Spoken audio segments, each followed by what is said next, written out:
No julgamento de Jair Bolsonaro e outros réus no STF, cada ministro apresentou fundamentos diferentes, alguns mais técnicos, outros mais políticos.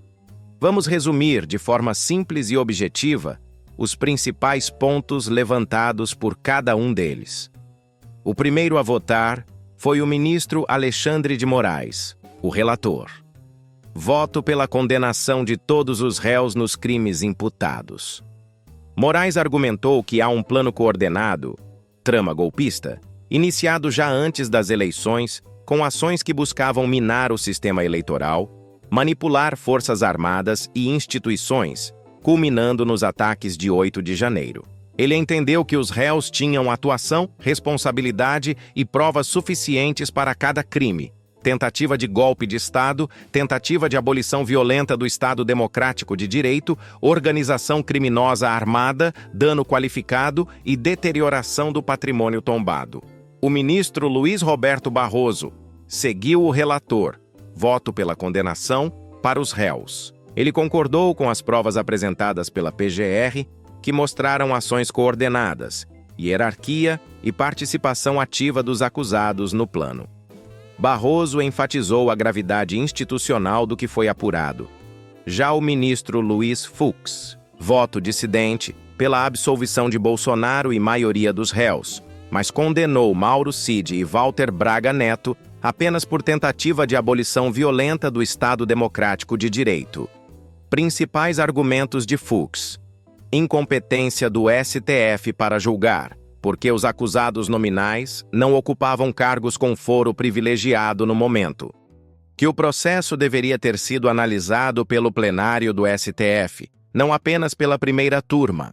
Que houve cerceamento de defesa em razão da enorme quantidade de provas, difícil acesso, falta de prazo adequado, que não foram preenchidos os requisitos do tipo penal para todos os crimes imputados: estrutura de organização criminosa, capacidade de golpe, nexo causal para algumas acusações. Logo em seguida, a ministra Carmen Lúcia. Voto pela condenação, acompanhando Moraes.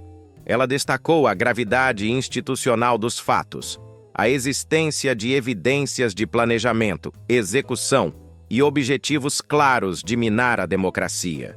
Também afirmou que acto de conspiração contra a ordem constitucional não é algo que se tolera e que as provas da PGR foram suficientes para condenar. Por fim, o ministro Cristiano Zanin. Condenação, acompanhando Moraes, Barroso e Carmen Lúcia. Argumentou com base na organização estruturada dos atos, nos papéis atribuídos aos réus, na intenção, ciência e aquiescência deles de manter Bolsonaro no poder por meios ilícitos. Destacou também que a negação dessa estrutura ocultaria a realidade dos fatos apurados. Entenda as teorias jurídicas comuns entre os votos. Tipo penal de organização criminosa. A lei que define organização criminosa exige certas condições, no mínimo de pessoas, divisão de tarefas, estrutura ordenada, etc. Moraes, Barroso, Carmen Lúcia e Zanin entenderam que estavam presentes. Fux discordou para a maioria dos réus. Tipo de tentativa de abolição violenta do Estado Democrático de Direito. Todos os ministros que votaram pela condenação para esse crime o associaram ao plano mais amplo aos ataques institucionais menos Fux, para a maioria que só condenou 2 réus nesse crime específico.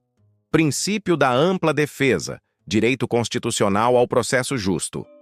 Fux explorou bastante esse tema, dizendo que o volume de provas, prazo, acesso dificultado, feriram esse princípio. Os outros ministros que condenaram não aceitaram essa versão como suficiente para anular ou absolver. No fim das contas, o julgamento virou um mosaico de visões, uns defendendo garantias processuais, outros destacando a gravidade dos atos para a democracia. E é justamente desse embate que nasce a decisão final do Supremo. E aí, com qual linha de voto você mais se identifica? Conta aqui nos comentários.